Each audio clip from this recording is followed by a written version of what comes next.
কলিজার টুকরা যুব, আমিও তো তোমাদের মতো একটা যুবক, পা দুখানি বাড়ায় দেবি চড়াইয়া ধরি।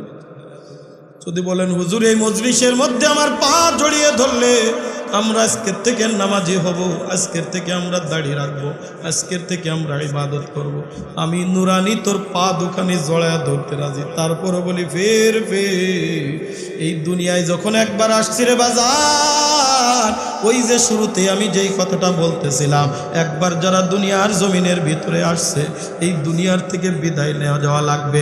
কবে বিদায় নিব আমরা কেউ বলতে পারিনি রে বাজার। এ কলিজার টুকরা যুবক, এ আমার মুরব্বী বাবা যারা রে, চক্ষুটা বন্ধ করে একটু আশেপাশে তাকিয়ে দেখো, আমার আপনার বয়সী কত যুবক, কত মানুষ আজকে দুনিয়ার ভিতর থেকে অন্ধকার কবরে শুয়ে আছে। আমার থেকে অর্থ তার কম ছিল না, আমার থেকে টাকা পয়সা কম ছিল না, চেহারা ছবি কম ছিল না, কোনো দিক থেকেই তার অভাব ছিল না, কিন্তু আজকে তারা দুনিয়ার জমিনে নাই, অন্ধকার কবরের চাতক পাখির নাই তাকিয়ে আছে। অন্ধকার কবরে ডাক দে বলে, হে নুরুল ইসলাম, আব্দুর রহমান, আব্দুল করিম, আমিও যেরকম আসছি খালি হাতে, তুমিও চইলা যাওয়া খালি হাতে। কথা পান ঠিক? সারা দুনিয়ার রাজত্ব করেছিল চারজন ব্যক্তি, তার মধ্যে একজন ব্যক্তির নাম হলো বাচ্চা ইস্কেন্দার, কোরআনের ভাষায় যার নাম হলো বাচ্চা যুলকারনাইন। সূরাতুল কাহফের মধ্যে আল্লাহ পাক রব্বুল আলামিন এই বাচ্চা ইস্কেন্দার, বাচ্চা যুলকারনাইন সম্পর্কে আলোচনা করেছেন। কত বড় ক্ষমতার মালিক ছিল আল্লাহ পাক রব্বুল আলামিন। কুরআনুল কারীমে সূরাতুল কাহফ 16 নম্বর পারার 1 নম্বর পৃষ্ঠা আল্লাহ পাক রব্বুল আলামিন এই বাচ্চা ইস্কেন্দার, বাচ্চা যুলকারনাইনের কথা ঘোষণা করেছেন। ওয়ায়াসআলুনাকা আন যিলকারনাইন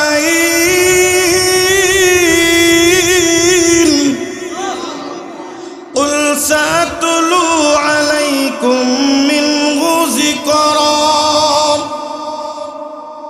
ইন্না মাক্কান্না লাহু ফিল আরদি ওয়া আতাইনাহু মিন কুল্লি শাইইন সাবাবা। আল্লাহ পাক রব্বুল আলামিন বলেন, হে নবী, আপনার কাছে বাচ্চা যুলকারনাইন সম্পর্কে আলোচনা করবে, সওয়াল করা হবে, প্রশ্ন করা হবে, আপনি বলে দিন আমি তাদের সম্পর্কে তোমাদেরকে বলছি। আল্লাহ পাক সারা দুনিয়ার রাজত্ব করেছিল চারজন ব্যক্তিকে, তার মধ্যে কোরআনের ভাষায় একজনের নাম হলো বাচ্চা যুলকারনাইন। আমরা বইয়ের ভাষায় যার নাম পড়েছি বাচ্চা ইস্কেন্দার। নাম শুনেছেন নি আপনারা? স্কুলের ধর্মীয় বইয়ের ভিতরে বাচ্চা ইস্কেন্দারের গল্প বয়ান করা হয়েছে, বর্ণনা করা হয়েছে। কত বড় ক্ষমতা ছিল, পৃথিবীর এক প্রান্ত থেকে অপর প্রান্ত আল্লাহ পাক তার ক্ষমতার অধীনে করে দিয়েছিলেন। আল্লাহ পাক এক প্রান্ত থেকে অপর প্রান্তে যাওয়ার জন্য তার এমন একটা ডানাওয়ালা ঘোড়া দান করেছিলেন। ওই ডানাওয়ালা ঘোড়ার উপরে সওয়ার হয়া শুধু বলা লাগতো আমি অমুক জায়গায় যাব, একটা মুহূর্তের মধ্যে ওই জায়গায় নিয়ে হাজির হয়ে যাইতো। জোরে জোরে পান সুবহানাল্লাহ। বাচ্চা ইস্কেন্দার, বাচ্চা যুলকারনাইন যখন দুনিয়ার থেকে বিদায় নিয়ে যাবে, মরণের সময় একেবারে কাছাকাছি, বুঝে গেছি আমি আর বেশি দিন দুনিয়ার জমিনের ভিতরে বেঁচে থাকবো না। সন্তানদেরকে ডাক দিছে, সন্তানেরা এদিকে আয়। সব সন্তানেরা আশেপাশে চলে আসছে। বাবা মনে হয় আজকে ওয়ারেসি ভাগ করবে, বাবা মনে হয় জমি জাতির দেশ বাটোয়ারা করবে, সারা দুনিয়ার রাজত্ব বাবা মনে হয় আমাদের মধ্যে ভাগ বটরা করে দেবে। বলার সাথে সাথে দৌড়ায় চলে আসছে বাবার কাছে, ডাক দে বলে, সন্তানেরা রে, আমার সময় হয়ে গেছে, আমি মনে হয় বেশি দিন দুনিয়ার জমিনের ভিতরে বাঁচবো না। বলে, আব্বাজান আপনার ছায়া আমাদের উপরে দীর্ঘায়িত হোক। বলে, মরণ তো আসবেই, ঠেকানোর মতো ক্ষমতা কারণ নাই, তবে একটা কথা মনে রাখো, আমি যখন দুনিয়ার থেকে বিদায় নিয়ে যাব, আমারে যখন গোসল করানোর পরে কাফনের কাপড় পরাবা, কাফনের কাপড় পরানোর সময় আমার দুইটা হাত দুই পাশে এরকম খালি হাতে দুই পাশে এরকম ভাবে মেলায়া দাও। আমার লাশটা গোরস্থানে নিয়ে যাওয়ার আগে আমার লাশ শহরের অলিতে গলিতে ঘুরাইতে থাকবা। সন্তানেরা ডাকতে বলে, আব্বাজান এইরকম কেন বলেন? এইরকম পাগলের মতো প্রলাপ করেন। আব্বার মনে হয় মাথা ঠিক নাই, ডাক দে বলে, সন্তানেরা রে, আমার মাথায় 100% ঠিক আছে। ডাক দে বলে, আব্বা জান এমন কেন করবো? তার কারণ কি? বাচ্চা ইস্কেন্দার, বাচ্চা জুলকারনাইন ডাক দে বলে, সন্তানেরা রে, আমি যখন দুনিয়ার থেকে বিদায় নিয়ে যাব, স্বামী দুনিয়ার মানুষদেরকে একটা মেসেজ দিয়ে যাইতে চাই, দুনিয়ার মানুষদেরকে একটা ইব্রত করে যাইতে চাই, তাদেরকে একটা কথা আমি জানায়া দিতে চাই। আমি বাদশা ইস্কেন্দার সারা দুনিয়ার রাজত্ব করেছি, আমার এক কথাই পৃথিবীর এই প্রান্ত থেকে ও প্রান্ত পর্যন্ত আমার রাজত্ব চলতো। আমার মোকাবেলা করার মতো ক্ষমতা দুনিয়ার কোনো কারণ নাই, আমার সামনে দাঁড়ানোর মতো ক্ষমতা দুনিয়ার কারোর ছিল না, আর নাই, থাকবেও না। আল্লাহ পাক রব্বুল আলামিন এত ক্ষমতা দিয়েছেন, আমার বাড়ি গাড়ির অভাব নাই, জমি জাতির অভাব নাই, সিন্ধুক ভরা হাজার কোটি কোটি ডলার, টাকা, স্বর্ণ মুদ্রা, রূপা সব কিছু আমি জমা করে রেখেছি।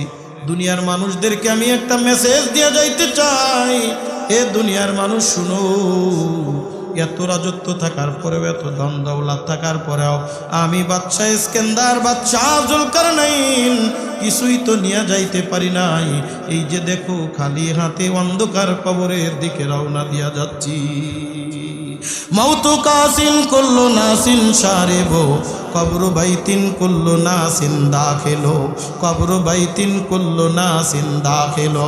ইহা হাম সব মুসাফির হ্যায়, কবর আখির ঠিকানা, কোই আগে রওয়ানা হ্যায়, কোই পিছে রওয়ানা। কেউ একদিন আগে, কেউ বা পরে এই দুনিয়ার থেকে আমাকে বিদায় নেওয়া লাগবে কি লাগবে না? জোরে কোন লাগবে কি লাগবে না?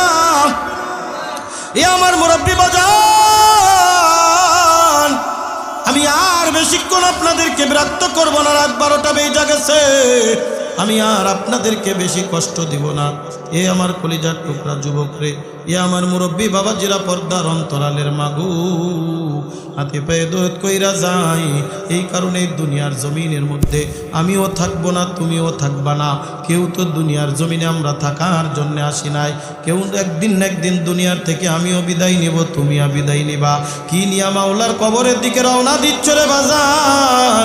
বুঝা শুননা, মাওলার কবরে যাইও, ধরা খাইলে কিন্তু কোনো উপায় থাকবে না। এ কলিজার টুকরা যুবক, এ আমার মুরব্বী বাবাজিরা রে, এই কারণে হাতে পায়ে দৌড় কইরা যায়। এই দুনিয়ার জমিনের মধ্যে আল্লাহর সাথে সম্পর্ক করো, আল্লাহর সাথে ভালোবাসা তৈরি করো, আল্লাহর সাথে একটা গুড কানেকশন করো, আল্লাহর কুদরতি পায়ে সেজদা দাও। দুনিয়ার কারুর পায়ে সেজদা দেওয়া যাবে? কতক্ষণ যাবে? সেজদা পানেওয়ালার মালিককে। কোন বাবার দরবারে সেজদা দেওয়া যাবে? কোন মাজারে, কোন পীরের দরবার, কোন দরবারে সেজদা নয়। সেজদা পানেওয়ালার মালিককে, একমাত্র আল্লাহ। আল্লাহ ব্যতীত আর কারোর পায়ে সেজদা করব না, আল্লাহ ব্যতীত আর কারোর ইবাদত করব না। যদি আমি নামাজের মধ্যে দাঁড়ায়া আল্লাহর ইবাদতে মশগুল হইতে পারি, আমার আল্লাহ ডাক দে বলে, যখন কোনো বান্দা বাসার থেকে ওযু করিয়া মসজিদের দিকে রওনা দিয়া যায়, প্রত্যেকটা কদমে কদমে আল্লাহ তাআলা একটা নেকি দান করে, একটা করে গুনাহ মাফ করে দেয়। জোরে কোন সুবহানাল্লাহ। ওই বান্দা যখন মসজিদের ভিতরে ঢুকবে, আল্লাহ পাক রব্বুল আলামিন একজন ফেরেশতা আসমান থেকে পাঠিয়ে দেয়। আল্লাহ পাক ডাক দিয়ে বলেন, ফেরেশতারা রে, আমার ওই বান্দা আমার ঘরে ঢুকবে, আমার বাড়ির মেহমান আমার ঘরে আসতেছে। এই বান্দা গুনাহ খাতা যা করেছিল, এই গুনাহ নিয়ে যদি এই গুনাহ নিয়ে যদি বান্দা মসজিদের ভিতরে আসে, আমি আল্লাহ গুনাহ তো পছন্দ করি না। সুতরাং আমি আল্লাহ এই বান্দার গুনাহ নিয়ে মসজিদে আসতে দেখতে চাই না। এ ফেরেশতা, যা যা, ওই বান্দা জীবনে যত গুনাহ করেছে ওই গুনাহ খাতাগুলি তার মাথার থেকে নিয়ে তোর মাথায় নিয়ে নে। জোরে কন্না আল্লাহু আকবার। ওই বান্দা নিষ্পাপ হয়ে আল্লাহর ঘরের ভিতরে প্রবেশ করলাম। ডান পা দিয়া যখন বান্দা 5 কাজ করে মসজিদের ভিতরে প্রবেশ করলো। মসজিদে প্রবেশে সুন্নাত কয়টা? 5টা সুন্নাত। আমরা তো শুধু মসজিদে গেলে পড়ি কি আল্লাহুম্মা কি বলে আল্লাহুম্মা ইফতাহলি আবওয়াবা রাহমাতিক, এই দোয়া পড়ি। এটাই শুধু সুন্নাত নয়, মসজিদে প্রবেশ করা সুন্নাত হলো 5টা। জোরে কোন কয়টা? মসজিদে কতবার ঢুকলাম? এ মুরব্বী বাবা, দেখতে দেখতে চুল দাড়ি পাকায় গেছো, একটা দিন কি সুন্নাত মোতাবেক মসজিদে ঢুকতে পারছো নি? কেমনে আমার আল্লাহ গুনাহ মাফ করবে? কেমনে আমার আল্লাহ তোমারে মাফ করবে? মসজিদে ঢুকাই শিখলাম না, কিন্তু কিভাবে হারাম কাজ করা যায় সব আমি শিখলাম। কথা বল ঠিক কিনা? আল্লাহর নবী বলেন 5টা সুন্নাত মেনে তুমি মসজিদের ভিতরে প্রবেশ করো। 1 নম্বরে মসজিদে যখন তুমি প্রবেশ করবা, 1 নম্বরে তুমি মনে মনে নিয়ত করবা আমি ইতিকাফের নিয়তে মসজিদে প্রবেশ করছি। কি নিয়ত? কথা কয় না, কি নিয়ত? ইতিকাফের নিয়তে আমি মসজিদের ভিতরে প্রবেশ করছি। 2 নম্বর তুমি ডান পা দিয়া প্রবেশ করবা। 3 নম্বর প্রবেশ করার সময় তুমি বিসমিল্লাহ বলে প্রবেশ করবা। 4 নম্বরে প্রবেশ করার সময় রাসূলের পরে দুরূদ পাঠ করবা। 5 নম্বরে হলো এই দোয়া পড়বা আল্লাহুম্মা ইফতাহলি আবওয়াবা রাহমাতি। আমরা 5 নম্বরটা করি, আগে 4টা করি। আসেনি? এ কলিজার টুকরা যুবক, দুনিয়ার কত কিছু শিখলা,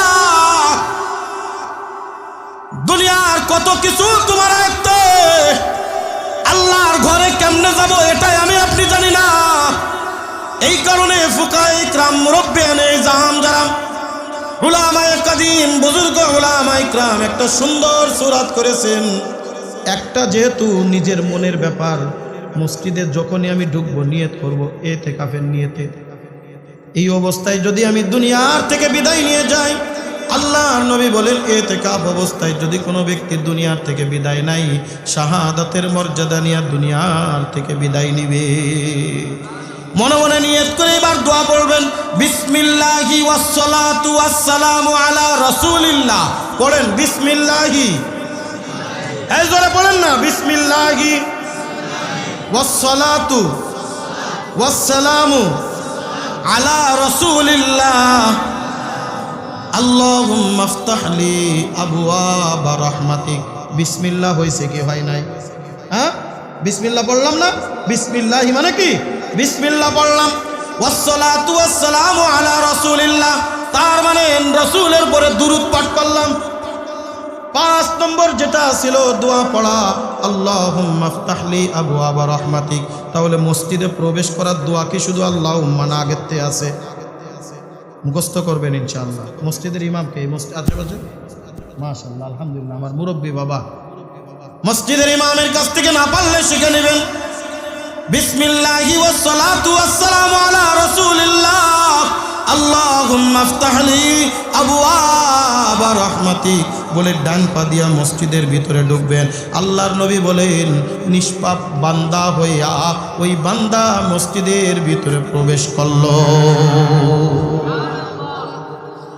এইবার বান্দা যখন মসজিদের ভিতরে গিয়া নিরিবিলি বসে থাকলো, 5 মিনিট সময় আছে, দুনিয়ার গল্প করে না। আমাদের কি হয়, আইসে দেখে 10 মিনিট আছে, দেখবেন মাছ বাজারের চেয়ে বেশি খারাপ হয়ে যায় মসজিদের জায়গা। কথা কয় না? আপনাদের এই গফর গায়ে মনে হয় নাই। এ জিজ্ঞেস করবে তুই আজ বুইতে কি রুইছো, ও বলবে কি করছো, এ বলবে দেখবেন একজন আর একজনের গল্পের ঠেলায় একজন লোক আসে 2 রাকাত সুন্নাত পড়বো, সুন্নাত পড়তে পারে না। ও যদি কিছু কয় সুন্নাত পড়তেছি, কয় সুন্নাত বাইরে বারান্দায় পড়তে পারো না। মনে হয় মসজিদ বানাইছে গল্প করার জন্য, এটাই মনে হয়। আছে না নাই? এইগুলো সবচেয়ে বেশি করে হলো এক শ্রেণীর মুরব্বী বাবা, খাইয়ে দিয়ে কোনো কাজ নাই, আজান দেওয়ার সাথেই দেখবেন মসজিদে যাবে, যাই এবার কার খুদ ধরবে, কার সাথে গল্প করবে, এই নিয়ে টেনশনে পড়ে থাকে। রাগ করেন না বাবা, আমার কি আছে না? আল্লাহর নবী বলেন না না, ওই বান্দা মসজিদের ভিতরে গিয়া যদি দেখে নামাজের এখনো 5 মিনিট 10 মিনিট বাকি আছে, 5-10 মিনিট যদি সে নিরিবিলি বসেও থাকে, কোনো ইবাদত না করে, আল্লাহর নবী বলেন, যদি সেজদা দিয়ে আল্লাহর দরবারে ইবাদত করলে যেই পরিমাণ সওয়াব, শুধু বসে রয়েছে কিছুই করে নাই, আল্লাহ তাআলা নামাজে পড়লে যেই সওয়াব ছিল ওই পরিমাণ সওয়াব তার আমল নামায় দেয়া দিবে। ওই বান্দা যখন নামাজে দাঁড়া যাবে, ওই বান্দা যখন আল্লাহু আকবার বলে তাকবীরে তাহরিমা বানবে, আমার আল্লাহ একটা চিৎকার মেরে ওঠে, ফেরেশতারা ডাক দিয়ে বলে, আল্লাহ আপনি এরকম চিৎকার করলেন কেন? আল্লাহ ডাক দিয়ে বলে, ফেরেশতারা রে, তোরা কি দেখো না, তোরা কি দেখো না, যেই বান্দা আমারে দেখে নাই, আমারে কোনোদিন দেখে নাই, আমার নাম শুধু শ্রবণ করেছে, আর কি সুন্দর করে বাড়ির থেকে ওযু করে চলে আসছে, ঠান্ডা পানি দিয়া, কনকনে শীতের মধ্যে ঠান্ডা পানি দিয়া ওযু করে মসজিদের ভিতরে চলে আসছে, যখন যুবকেরা পর্যন্ত কেমন কম্বলের নিচে, কাঁথার নিচে ঘুমানো, মুরব্বী বাবা এখনো ঠান্ডা পানি দিয়ে ওযু করে মসজিদে চলে আসছে। শুধু মসজিদে আসছে তাই না, তাকায়া দেখ, তাকায়া দেখ, অন্য কাউরে বড় বলে নাই, বড় বলেছে কারে? আরো জোরে কন্যা কারে? আমার আল্লাহরে বড় করেছে। আমার আল্লাহ ডাক দে বলে, বান্দা ফেরেশতারা রে, যেই বান্দা দুনিয়ার কাউরে বড় বলে নাই, মারে বড় বলে নাই, বাবারে বড় বলে নাই, ভাইরে বড় বলে নাই, বন্ধুরে বড় বলে নাই, নেতারে বড় বলে নাই, বড় বলেছে আমি আল্লাহ। এ ফেরেশতারা সাক্ষী থাক, এ ফেরেশতারা সাক্ষী থাক, এই বান্দার জীবনের যত গুনাহ ছিল, ওই যে মসজিদের বাইরে ফেরেশতা যে গুনাহ নিয়ে বৈশা ছিল, ওই ফেরেশতারে অর্ডার দেয়া দেয়, ফেরেশতা আর তোর মসজিদের সামনে দাঁড়ায় থাকতে হবে না, চলে আয়, তুই আমার কাছে চলে আয়, বান্দার নেকিগুলো ওই জান্নাতের দফতরে দেখায়া দেয়, আর গুনাহগুলো এখান থেকে চাল মেরে সমুদ্রের মধ্যে ফালায়া দে। জোরে জোরে কান আল্লাহু আকবার, আরো জোরে আল্লাহু আকবার। এ কলিজার টুকরা যুবক, আজকে তুমি আল্লাহর ইবাদত করো না, আজকে তুমি আল্লাহর কুদরতি পেয়ে সেজদা করলা না। অন্ধকার কবরে যদি একবার ধরা খায়া যাও, ওই অন্ধকার কবরে মামু খালুর পরিচয় চলবে না, ওই অন্ধকার কবরে বাবা দাদার পরিচয় চলবে না, কোন দল কর্তা তাও চলবে না, কোন পীরের মুরিদ ছিলা তাও চলবে না, একটাই চলবে, সেই জিনিসটার নাম হলো ঈমান আর আমাল। ঈমান আর আমল যদি না থাকে রে বাজান, দুনিয়ায় তুমি যত বড়ই যা কিছু হও না কেন, টাকার পাহাড় জমায়ে ফেলো, কারুনের টাকার কোনো অভাব ছিল না, কথা কোন ঠিক কি ঠিক না? এই কারুন বাঁচতে পারে নাই আল্লাহর না মানার কারণে, ঈমান না আনার কারণে, আমল না করার কারণে। ফিরাউনের ক্ষমতার অভাব ছিল না, কিন্তু সেও বাঁচতে পারে নাই। নমরুদের ক্ষমতার অভাব ছিল না, সেও কিন্তু বাঁচতে পারে নাই। আর এদিকে বিলালে হাবশি, গোলামজাদা গোলাম, নেই কিচ্ছুই নেই, গোলামের পুত্র গোলাম, চেহারা দেখতে কালো বিশ্রী, একেবারে সামনের দুইটা দাঁত উঁচু, দেখতে ভালো না, বেটে বেটে মানুষ, চাইনিজ মার্কার নাক। এরপরে যখন এই বেলাল আল্লাহর সাথে গভীর রজনীতে তাহাজ্জুদের নামাজে আমার আল্লাহরে ডাকছে, আল্লাহ, আমার আল্লাহ আরশে আজিম থেকে নূরের পরা বেলালের ঘরের ভিতরে ঢুকায়া দিছে। জোরে জোরে কোন আল্লাহু আকবার। মেরাজের রজনীতে আল্লাহর নবী সাল্লাল্লাহু আলাইহি ওয়াসাল্লাম জান্নাত জাহান্নাম ভ্রমণ করেছেন। ওই জান্নাতে ঢুকতে যাবে, হঠাৎ করে দেখে কার পায়ের খড়মের আওয়াজ পাওয়া যায়, কার যেন পায়ের খড়মের আওয়াজ পাওয়া যায়। আল্লাহর নবী তাকায় দেখে বেলালের পায়ের খড়মের আওয়াজ পাওয়া যায়। আল্লাহর নবী মেরাজ থেকে আসলেন, ডাক দিয়ে বলে, বেলাল তুই এমন কি আমল করো যে আমলের কারণে আমি নবী যখন জান্নাতের এলাকায় ভয় পাচ্ছিলাম একা একা, আর কেউ নাই, আর কেউ নাই, হঠাৎ করে দেখি তোর বেলাল বেলাল তোর পায়ের খড়মের আওয়াজ আমার দিলের ভিতরে একটা সাহস জোগায়া দিল।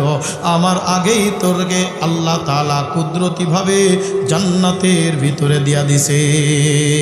হযরত বেলাল ডাক দিয়ে বলল, আল্লাহর নবী, আমার ভিতরে এমন কোন আমল নাই, আমার ভিতরে এমন কোন আমল নাই, তবে একটা কথা মনে রাখবেন, আমি যখনই ওযু করি, আমি যখনই হাত ধুই, আমি যখনই মুখ ধুই, আমি যখনই কুলি করি, আমি যখনই নাকে পানি দিই, আমি যখনই পা ধুই, আমি সাক্ষী রাখি আল্লাহ হাতের দ্বারা যত গুনাহ হয়েছে, মুখের দ্বারা যত গুনাহ হয়েছে, জবানের দ্বারা যত গুনাহ হয়েছে, পায়ের দ্বারা যত গুনাহ হয়েছে, কানের দ্বারা যত গুনাহ হয়েছে, চোখের দ্বারা যত গুনাহ হয়েছে, আমি বিলালের কিচ্ছুই নাই, তুমি আল্লাহ ছাড়ার কেউ নাই। ওগো আল্লাহ, তুমি আমারে মাফ করে দিও। হুজুর মনে রাখবেন, আমি তেমন কোনো আমল করি না। যখনই আমি ওযু করি 2 রাকাত তাহিয়াতুল ওযু নামক 2 রাকাত নামাজ আদায় করি, ওই যে নামাজের মধ্যে যখন দাঁড়ায়া আমি আল্লাহু আকবার বলি, আমার যখন দিলের ভিতরে এমনভাবে একটা আওয়াজ চলে আসে, কেমন জানে আমি নিজের কানে শুনতে পাই, বেলাল রে তুই আমারে বড় বললি, আমি তোর জীবনের গুনাহ মাফ করে দিলাম। পারবো তো ইনশাআল্লাহ? কে কে নিয়ত করতে পারি?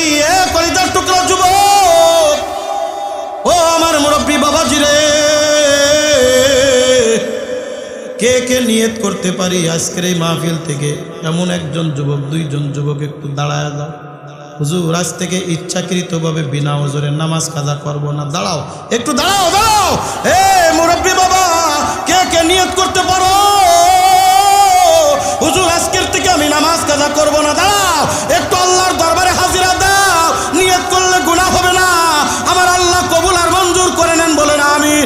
এ কলিজার টুকরা যুবক, শাহাদত আঙ্গুল আল্লাহর দরবারে একটু এরকম উঠাও, আর শাহাদত আঙ্গুল উঠাও, আল্লাহর দরবারে নিয়ত করো। আল্লাহ বলো না, বলো আল্লাহ, আজ থেকে নিয়ত করলাম বিনা ওজরে নামাজ কাজা করব না, তোমার ইবাদত ছাড়ব না। ওগো আল্লাহ, তুমি আমারে মাফ করে দাও। বলেন না, ওগো আল্লাহ, তুমি আমারে মাফ করে দাও। বলেন রব্বানা, জোরে রব্বানা যালামনা আনফুসানা ওয়া ইল্লাম তাগফির লানা ওয়া তারহামনা লানাকুনান্না মিনাল খাসিরিন। বসেন, বসেন। আল্লাহ আমাদের সবাইকে কবুল আর মঞ্জুর করে নেন, বলেন আমিন। যা কিছু আলোচনা করলাম আমাকে এবং আমাদের সকলকে আমল করার তৌফিক দান করুন, জোরে কোন আমিন। ওয়া আখির দাওয়ানা আনিল হামদুলিল্লাহি রাব্বিল আলামিন।